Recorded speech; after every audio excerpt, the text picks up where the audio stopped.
பத்திரிகையாளர் தராசு ஷியாம் அவர்கள் நம்மோடு தொலைபேசி வாயிலாக இணைந்திருக்கிறார். ஷியாம் சார் வணக்கம். மதியமே நாம் பேசியிருந்தோம். இப்போ தொடர்ந்து முதல்வரை சந்திப்பதற்காக தற்போது ஓ பன்னீர்செல்வம் முதல்வருடைய இல்லத்திற்கு சென்றிருக்கிறார். அங்கே பேச்சுவார்த்தைகள் நடைபெற்று கொண்டிருக்கின்றன.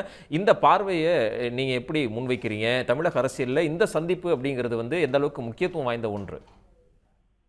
காலையிலும் சந்திப்பு, மாலையிலும் சந்திப்பு கொஞ்சம் வினோதமா தான் இருக்கு. ஏன்னா காலையிலேயே நல்லா விசாரிச்சிருப்பார். அப்படி இருக்கும்போது மாலையிலும் சந்திக்க வேண்டும் என்று வரும்போது அது ஒரு செய்தியாக வேண்டும் என்று ஓபிஎஸ் அவர்கள் விரும்புகிறார்கள். முதலமைச்சரும் அதை விரும்புகிறார் என்றுதான் நான் நினைக்கிறேன். இன்னும் சொல்லப்போனால் பாரதிய ஜனதா அதிமுக கூட்டணிக்கு எதிராக எந்த நடவடிக்கை எடுக்கப்பட்டாலும் அது திமுகவுக்கு லாபம். பல அணிகள் இருந்தாலே ஆளுங்கட்சிக்கு லாபம் தான். ஏன்னா ஆளுங்கட்சிக்கு எதிரான ஓட்டு பிளவுபடும். ஜெயலலிதா அந்த காலத்துல கடைபிடிச்ச டெக்னிக் தான் 2016 மக்கள் நல கூட்டணி. இப்போதும் அதை நோக்கித்தான் போகிறது. விஜய் அவர்கள் ஓபிஎஸ் அவர்களுக்கு இடம் கொடுப்பாரா என்பதெல்லாம் சந்தேகம் தான். அது ஒரு கேட்டட் கம்யூனிட்டி மாதிரி இருக்கு. உள்ள விசிட்டர்ஸ் நாட் அலவுடு. அப்படி இருக்கும்போது ஓபிஎஸ்க்கான வாய்ப்பு என்ன? திமுக கூட்டணிக்கு வரலாம். திமுக கூட்டணிக்கு வந்தாலும் எத்தனை இடம் கிடைக்கும்? திமுக கூட்டணி ஏற்கனவே இருக்கிற கட்சிகள். திருமாவளவன் ஓபிஎஸ் இப்போதாவது நல்ல முடிவு எடுத்தாரே என்றெல்லாம் அவர் மகிழ்ச்சி அடைகிறாரு. அப்படியான சூழ்நிலையில் திமுக அணியில் மிக குறைந்த இடங்களுக்கு முன்னாள் முதலமைச்சர் ஓபிஎஸ் வருவது என்பது கொஞ்சம் கடினம் என்றுதான் நான் நினைக்கிறேன். அதற்கான வாய்ப்பு இல்லை. அப்படி என்றால் ஓபிஎஸ்க்கான அடுத்த வாய்ப்பு என்ன? தனி அணி அமைத்தல். தமிழ்நாடு முழுவதும் சுற்றுப்பயணம் என்று சொல்லிவிட்டார். தமிழ்நாடு முழுவதும் சுற்றுப்பயணம் செய்த ஆதரவாளர்களை திரட்டினால் தமிழ்நாடு முழுவதும் குறைந்தபட்சம் ஒரு பாதி தொகுதிகளாவது வேட்பாளரை நிறுத்த வேண்டுமே. அப்படியான பாதி தொகுதிகளுக்கு விஜய் கட்சியோ பிற கட்சிகளோ எந்த கட்சியும் தயாராக இருக்காது. எனவே ஓபிஎஸ்ஐ பொறுத்தவரையில் அது ஒரு தனி அணி என்றுதான் நான் நினைக்கிறேன். இப்போதைக்கு நமக்கு இந்த முழு விவரங்கள் தெரியாது. நகர்வுகளை வைத்து யூகிப்பதுதான். போக போக இதெல்லாம் நமக்கு புரிய வரும். நகர்வுகளை வைத்து யூகித்தாலும் கூட இந்த சந்திப்பு அப்படிங்கிறது நிச்சயமா 2026 தேர்தலில் ஓபிஎஸ் அணி திமுகவுக்கு ஆதரவளிக்கும், திமுக கூட்டணியில் இடம்பெறும், திமுக கூட்டணியில் தேர்தலை சந்திக்கும் அப்படிங்கிறத நம்ம உறுதியா புரிஞ்சுக்கலாமா? அப்படி புரிந்து கொள்ள முடியாது. காரணம் என்னவென்றால் அதிமுக என்கிற கட்சி எம்ஜிஆர் காலத்திலிருந்து அது திமுகவுக்கு நேர் எதிர். திமுக எதிர்ப்பு ஓட்டு அதிமுக கிடைக்க வேண்டும். இதுவரைக்கும் அப்படித்தான் கிடைத்துக் கொண்டு இருந்தது. பாரதிய ஜனதா அந்த கூட்டணிக்கு வந்த பிறகுதான் அந்த எதிர்ப்பு ஓட்டு வங்கி முழுமையா கிடைக்குமா என்கிற சந்தேகம் வந்திருக்கிறது. அதுபோக ஏற்கனவே எதிர்ப்பு வாக்கு வங்கியை பிரிப்பதற்கு சீமானும் முயற்சிக்கிறார், விஜயும் முயற்சிக்கிறார். அப்படி இருக்கும்போது ஓபிஎஸ் திமுக கூட்டணிக்கு வந்தால் அது அதிமுகவில் அவருக்கு இருக்கிற ஆதரவாளர்களை பாதிக்கும். இது போக ஓபிஎஸ் உடன் இருக்கிற 3 எம்எல்ஏக்கள் இருக்கிறார்கள் அல்லவா, அவர்கள் மனநிலை, அவர்கள் திமுகவுக்கு எதிராக தானே அவர்கள் தொகுதியில ஓட்டு வாங்கி இருப்பார்கள். ஒரத்தநாடு வைத்திலிங்கம் அவர்கள் இதற்கு ஒத்துக்கொள்வாரா? வாய்ப்பு இல்லை. ஆனால் முதலமைச்சரை நலம் விசாரிப்பதற்கு அல்லது அரசியலுக்கு அப்பாற்பட்டு சந்திப்பதற்கான எல்லா வாய்ப்புகளும் எப்போதுமே உண்டு. அதே நேரத்தில் ஓபிஎஸ் அவர்கள் எதை உணர்த்த விரும்புகிறார் என்றால், தமிழ்நாடு அரசியலில் தான் இன்னமும் பேசு பொருளாக இருக்கிறேன் என்பதை உணர்த்த விரும்புகிறார். அதை தாண்டி வேறு கூட்டணி நோக்கம் இருக்குமா என்பதில் எனக்கு கொஞ்சம் ஐயம் இருக்கிறது. இன்று காலை தேமுதிகவினுடைய பொதுச் செயலாளர் பிரேமலதா, அந்த கட்சி நிர்வாகிகள் சுதீஷ் அவர்கள் போய் சந்திச்சாங்க. மாலை ஓபிஎஸ் அவர்களுடைய அணி போய் சந்திக்குது. இப்போ அடுத்தடுத்து மாற்று அணியில் இருக்கக்கூடியவர்கள் தொடர்ந்து முதல்வரை சந்திக்கக்கூடியதை நம்ம வேறு என்ன கண்ணோட்டத்தில் பார்க்க வேண்டிய தேவை இருக்கு? தேமுதிகவை பொறுத்தவரையில் கூட்டணி முயற்சி இருக்கும். ஏனென்றால் அவங்க ஏற்கனவே என்ன அறிவித்திருக்கிறார்கள்னா, ஜனவரி மாதம் தான் நாங்கள் கூட்டணியை முடிவு செய்வோம் என்று அறிவித்திருக்கிறார்கள். ஒரு சில தொகுதிகள் தான் அவர்களோட குறிக்கோளாக இருக்கும். திமுக கொடுப்பதற்கான வாய்ப்பு இருக்கிறது. ராஜ்யசபா எம்பி என்பது அவர்கள் குறிக்கோளாக இருக்கும். அதையும் கூட கொடுப்பதற்கான வாய்ப்பு இருக்கிறது. தேமுதிக திமுக அணிக்கு வருவதற்கான வாய்ப்பு இப்போதைக்கு இருக்கிறது என்றுதான் நான் நினைக்கிறேன்.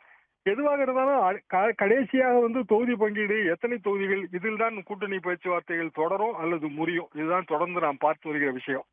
ஓபிஎஸ்ஐ பொறுத்தவரையில் அந்த வாய்ப்பு இல்லை என்பது என் கருத்து. ஆனால் அடுத்தடுத்து ஏற்படுகிற இந்த நகர்வுகள் எல்லாமே தமிழ்நாடு அரசியல் ரொம்ப பரபரப்பாக இருக்கிறது என்பதை சுட்டிக்காட்டுகிறது. பீகார் மாதிரி ஒரு சார் இங்க வர்றாருன்னு வச்சுக்கோ, ஒரு ஸ்பெஷல் இன்டென்சிவ் ரிவிஷன் எல்லா கட்சிகளும் சேர்ந்து இப்போது எதிர்க்கும். ஒரு அணியில எல்லா கட்சிகளும் தேர்தல் கமிஷனுக்கு எதிராக இங்கு எதிர்க்க வேண்டிய நிலைமை ஏற்படும்.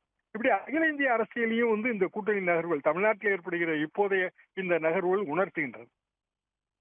இல்ல ஒரு யூகத்தின் அடிப்படையில வைத்துக் கொண்டாலும் கூட, ஒருவேளை ஓபிஎஸ் திமுக கூட்டணியில் 2026 தேர்தலை சந்திக்கிறார் என்று வைத்துக் கொண்டால், தென் மாவட்டங்கள்ல இருக்கக்கூடிய வாக்கு சதவீதங்கள் ஓபிஎஸ்க்கு ஆதரவாக இருக்கக்கூடிய வாக்கு சதவீதம் திமுக கூட்டணிக்கு எந்த அளவிற்கு ஒரு பலமான ஒரு விஷயமா பார்க்கப்படும்? யூகத்தின் அடிப்படையில் அப்படியான ஒரு நகர்வு நிகழுமேயானால் அது திமுக அணிக்கு பெரிய லாபமாக அமையும். அதாவது ஓபிஎஸ் அவர்கள் தனி அணியாக இருந்தாலும் அது திமுக அணிக்கு தான் லாபம். ஓபிஎஸ் அவர்கள் விஜயோடு சேர்ந்தாலும் அதுவும் திமுக அணிக்கு தான் லாபம். என்ன காரணம்னா திமுகவுக்கு எதிரான வாக்கு வங்கி பெரிய அளவுக்கு பிளவுபடும். அது எப்போதுமே லாபம் தானே. திமுகவுக்கு போன பாராளுமன்ற தேர்தலை வைத்து பார்க்கும்போது திமுக அணிக்கு ஒரு 45% வாக்கு இருக்கிறது. நடப்பு தேர்தல் என்பது சட்டமன்ற தேர்தல். ஒரு 5%, 7% குறைவதாக வைத்துக் கொண்டாலும் கூட 38ல இருந்து 40% வாக்கு இருக்கும். குறைந்தபட்சம் 35 என்று வைத்துக் கொள்ளுங்க. அப்பவும் திமுக அணிக்கு தான் அது லாபமா இருக்கும். காரணம், எதிராக இருக்கிற 65% 3 அல்லது 4 அணியாக பிரியும். அது எப்போதுமே ஆளுங்கட்சிக்கு லாபமான ஒரு சூழல் தான். இன்னும் சொல்ல போனால் அவர்களது 200 தொகுதி கனவு, அந்த கனவு கூட இதில் நிறைவேறிவிடும். ஓ மதியம் செய்தியாளர்கள் சந்திப்பின் போது பன்ருட்டியார் ஒரு விஷயத்த பதிவு செஞ்சிருந்தாரு. நாங்க ஏன் பாஜக கூட்டணியிலிருந்து வெளியே வரோம் அப்படிங்கிறத நாடே அறியும் அப்படிங்கிறத சொல்லியிருந்தாரு. பாஜகவுக்கு எங்களுக்கு என்னெல்லாம் செஞ்சிச்சு அப்படிங்கிறத சொல்லியிருந்தாரு. இப்போ திரு ஓபிஎஸ் முதல்வரை சந்திக்கக்கூடிய இந்த நிகழ்வை நாம பார்க்கும்போது இப்படி புரிஞ்சுக்கலாமா? அதாவது கூட்டணி கட்சிகளை, கூட்டணி கட்சி தர்மத்தை எதையுமே மீறாம கூட்டணி கட்சி தலைவர்களை ஒருங்கிணைச்சு செல்வதில், அரவணைச்சு செல்வதில் முதல்வர்களுடைய செயல்பாடு அது ஒரு முக்கியமா நம்ம பார்க்கலாமா? கண்டிப்பா பார்க்க வேண்டும். காரணம், ஒரு 7 வருடங்களாக ஒரு கூட்டணியை தக்க வைப்பது என்பது ஒரு சாமானிய விஷயம் இல்ல. தமிழ்நாடு ஓட்டு சதவீதம் அல்லது ஓட்டு பகிர்வில் இப்போது பல கட்சிகள் வந்து விட்டன. அப்படி என்றால் அதுல ஒரு 40% ஓட்டை ஒரு அணியில தக்க வைப்பதே ஒரு பெரிய இமாலய சாதனை. அதுல எல்லாம் மாற்று கருத்து கிடையாது. அப்படி இருக்கும்போது ஓபிஎஸோட சமீபத்திய அறிக்கை என்ன சொல்லுது? கல்வி நிதியை ஏன் விடுவிக்கவில்லை? உடனடியாக விடுவிக்க வேண்டும். ஆக ஒட்டுமொத்தமாக இது மத்திய அரசு அல்லது பாரதிய ஜனதா அரசுக்கு எதிர்குரல். பாரதிய ஜனதா அரசுக்கு எதிர்குரலாக எது வந்தாலும் அது தமிழ்நாட்டில் எடுபடும். காரணம் நம்ம எல்லாருக்கும் தெரிஞ்சதுதான். ஓபிஎஸ் அவர்கள் 2017 இருந்தே பாரதிய ஜனதாவால் ஏமாற்றப்பட்டவர் தான். அவர் இப்பதான் அதை ஓப்பனா அட்மிட் பண்றாரு பண்ருட்டியார். 2017லயே ஓபிஎஸ் என்ன சொன்னார்னா, கட்சி எனக்கு, ஆட்சி அவருக்கு என்றுதான் பிரதமர் பேசினார். ஆனால் கடைசியில ஆட்சியிலேயே எனக்கு 2வது இடம் தான் கிடைச்சது, கட்சியிலேயே 2வது இடம் தான் கிடைச்சது. எல்லாம் 2019 காலகட்டத்தில் அவர் பேசினதுதான். 2021 காலகட்டத்தில அந்த பிரச்சனை இருந்தது. இன்னும் சொல்லப்போனால் ஓபிஎஸ் அவர்கள் அந்த 2021 சட்டமன்ற தேர்தல் வேட்பாளர் பட்டியலை இறுதி செய்வதில் எவ்வளவு காலதாமதப்படுத்தினார், எந்த அளவுக்கு மந்திரிகள் எல்லாம் போய் சமாதானப்படுத்துறாங்க, இதெல்லாமே நம்ம பார்த்ததுதான். எல்லாமே தொலைக்காட்சிகள்ல, உங்க தொலைக்காட்சியிலையும் லைவா ஒளிபரப்பின விஷயம்தான். ஆக ஓபிஎஸ்ஸின் ஏமாற்றம் என்பது இன்று நேற்று ஏற்பட்டதல்ல. அது கிட்டத்தட்ட 7 வருடமாக இருக்கிற ஏமாற்றம் தான். ஏமாற்றத்துக்கு இப்போது அவர் ஒரு முற்றுப்புள்ளி வைத்திருக்கிறார். ஒருவேளை அவருக்கு இது அதிர்ஷ்டம் தான் நான் நினைக்கிறேன். காரணம், கடைசி நேரத்துல, தேர்தல் நேரத்துல பிப்ரவரி மாசம் இந்த முடிவு எடுக்க வேண்டிய நிலைமை ஏற்பட்டால் ஓபிஎஸ்க்கு எந்த விதமான வாய்ப்பு இல்லாமல் போயிருக்கும். இப்போது ஒரு 8 மாசம் 9 மாசத்துக்கு முன்பே அவருக்கு அவரது பாதை தெளிவாக தெரிகிறது. அந்த பாதையில அவர் தொடர்ந்து பயணம் போவார். கூட இருக்கிற எம்எல்ஏக்களை அவர் தக்க வைத்துக் கொள்ள முடியுமா? இந்த மாதிரியான சில சந்தேகங்கள் மட்டும்தான் எனக்கு இருக்கு.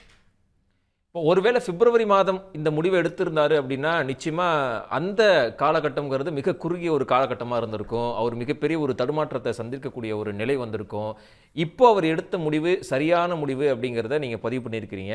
மிக சரியான முடிவை எடுத்திருக்கிறாருங்கிறதே நம்ம புரிஞ்சுக்கலாமா? அப்படிதான் புரிந்து கொள்ள வேண்டும். காரணம், இப்ப நல்ல டைம் இருக்கு. பெரிய அளவுக்கு அவரால் இப்ப ஒரு சுற்றுப்பயணம் தான் போறதுக்கு நேரம் இருக்கு. ஆதரவாளர்களை திரட்ட முடியும். ஆதரவாளர்களே கொஞ்சம் அதிருப்தியாளர்கள் இருப்பாங்க, அவங்கள சமாதானப்படுத்த முடியும். இப்படியான பல உண்மையிலேயே பொலிட்டிக்கலா அவருக்கு ஒரு இதுல சில அட்வான்டேஜ் இருக்கு. ஆனா அணி, கூட்டணி அது ரொம்ப முக்கியம் தமிழ்நாடு அரசியல்ல. திமுக 7 வருடமாக அந்த கூட்டணிக்குள்ள எவ்வளவோ கருத்து வேற்றுமைகள்லாம் நம்ம பார்க்கிறோம். ஆனா பேசி எப்படியோ சரி பண்ணி அந்த அணியை கட்டமைத்து முதலமைச்சர் கொண்டு போயிட்டு இருக்காரு. காரணம் என்னன்னா, கூட்டணி தேவை என்று உணர்வதால் தான். 2% 1% ஓட்டு கூட ரொம்ப முக்கியம் என்று பார்ப்பதால் தான். அப்போ ஓபிஎஸோட அணி என்ன, அவர் எதுக்கு போக போறாரு, அது நமக்கு இது வரைக்கும் புரிபடல. காரணம், இப்பதான் அந்த நகர்வுகள் தொடங்கி இருக்கு. இல்ல விஜய் அவர் கட்சியில சில தியாகங்களை செய்து ஓபிஎஸ் அவர்களை எடுத்துக்கொள்வார்களா? ஏன்னா அந்த கட்சியில இருக்கிற நிலைமையை பார்த்தா அவங்க 234 தொகுதியிலேயே அங்க கேட்பாளர்கள் இருக்கிற மாதிரி தெரியுது.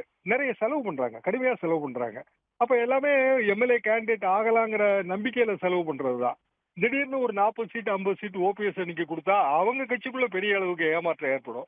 இப்ப விஜய் முதல் தேர்தல்ல அத்தகைய ஒரு பரீட்சைக்கு தயாரா இருக்காராங்கிறதுலாம் ரொம்ப சந்தேகமான விஷயம். அப்போ ஓபிஎஸ்க்கு சில வாய்ப்புகள் இருக்கு. இப்போ உதாரணமா தென் மாவட்டங்கள், நீங்க குறிப்பிட்ட தென் மாவட்டங்கள், ஓரிரு தொகுதிகள் அதுல கான்சன்ட்ரேட் பண்ணா அவர் ஜெயிக்க முடியும். உதாரணமா எடப்பாடி தொகுதி பாமக இப்படியே 2 அணியாவே போட்டி போடுதுன்னு வச்சுக்குவோம். எடப்பாடி தொகுதியில 2 அணி பாமக நின்னுச்சு அப்படின்னா எடப்பாடி பழனிசாமி அவர்களுக்கே வெற்றி வாய்ப்பு ரொம்ப கடினமா இருக்கும். மிகப்பெரிய கடினம். 2 அணியும் ஓட்ட பிரிக்கும். திமுக ஏற்கனவே அங்க ஸ்ட்ரென்த் ஆயிட்டே வரும். ஓபிஎஸ் வேற தனியா அங்க வந்து போட்டி போடுவாரு. ஆனா அந்த பிரச்சனை ஓபிஎஸ் கிடையாது. காரணம் தென் மாவட்டத்துல அவரோட ஓட்டு வங்கி அவருக்குன்னு ஸ்ட்ராங்கா இருக்கும். ராமநாதபுரத்துல நம்ம பார்த்ததுதான். அதிமுக வேட்பாளர் 3வது இடத்துக்கு போனாரு. தேனியில டிடிவின்னு அதிமுக வேட்பாளர் 3வது இடத்துக்கு தள்ளினாரு. அப்ப அதிமுகவுக்கு இதுல வந்து சில சோதனைகள் இருக்கு. அதனாலதான் நயினார் நாகேந்திரன் பதறாரு. அவர் வந்து ஓபிஎஸ் சொல்லியிருந்தா நானே பிரதமரை சந்திக்க ஏற்பாடு பண்ணியிருப்பேனே என்று அவர் சொல்வதெல்லாம் வந்து தென் மாவட்டங்கள்ல அந்த ஓட்டு வங்கி பாதிச்சிரும், நமக்கே பாதிக்கும் என்று நயினாரே நினைக்கிறாரு.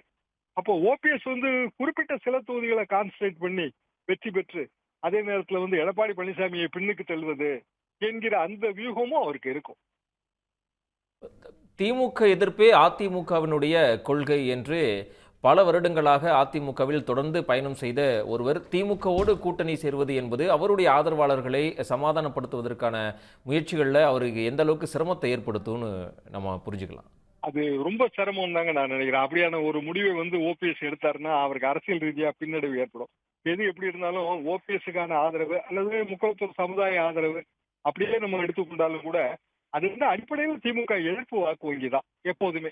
ஜெயலலிதா அம்மா காலத்துல இருந்து அதுக்கு முன்பு இருந்தே கூட. ஆக அந்த முயற்சி அவர் எடுக்க மாட்டாரு. அதே நேரத்துல திமுகவோட உரசல் போக்கே அவர் எடுக்க மாட்டாரு. ஆளுங்கட்சியோட இணங்கி போறதுல சில அட்வான்டேஜ் இருக்கு. இப்பதான் அவர் பொலிட்டிக்கலா பெரிய முடிவு எடுத்திருக்காரு. இப்போ ஆளுங்கட்சியோட மறைமுகமான ஆதரவாவது தேவைதான். எனவே அந்த இடத்த அவர் கேர்ஃபுல்லா வந்து டீல் பண்றாரு. அப்போ ஓபிஎஸோட வாய்ப்பு என்ன? வாய்ப்பு என்பது அவர் குறிப்பிட்ட தொகுதிகளை நல்லா கான்சன்ட்ரேட் பண்ணி அதுல வெற்றி வாய்ப்பை உருவாக்குவது. அதே நேரத்துல எடப்பாடி பழனிசாமி அவர்கள், அவரோட சீஃப்டன்ஸ் நிறைய பேர், அவரோட தளபதிகள், இவர்கள் வந்து தோற்கடிக்கக்கூடிய அளவுக்கு வியூகங்களை வகுப்பது. இப்படி அந்த இரட்டை குதிரை சவாரியில அவர் இருப்பாரு. அவருக்கு அதுல சில வெற்றிகள் கிடைப்பதற்கும் வாய்ப்பு இருக்கு. நிச்சயமா சார், பல்வேறு விஷயங்கள் எங்களோடு பகிர்ந்துக்கிட்டீங்க. மிக்க நன்றி சியாம் சார். உடனுக்குடன் செய்திகளை தெரிந்து கொள்ள சன் நியூஸ் பெல் ஐகானை கிளிக் பண்ணுங்க.